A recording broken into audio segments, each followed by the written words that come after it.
ফেরেশতা আজরাইল মালাকুল মউত শরীরের মধ্যে এরকম নোংর, যেরকম এইটা ছুঁড়ে মাইরা এটারে টাইনা ধরলে যেরকম সিরা ভিরা আসে, এইরকম ভাবে নাফরমানের কলিজা তার রুহু তার শরীর থেকে টাইনা হেসরাইয়া বাইর করে।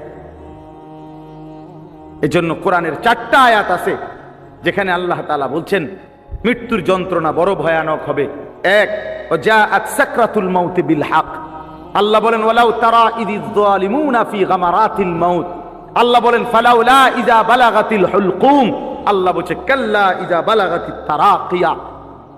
কণ্ঠনালীর কাছে একটা টানের সাথে রুহুটা চলে আসবে, রুহুটা বের হতে চাইবে না, ফেরেশতা সিরা ভিরা খোদার কসম টাইনা বের করবে। হ্যাঁ, আল্লাহ বলেন কেন এমন পরিণতি হলো, কেন এমন নির্মম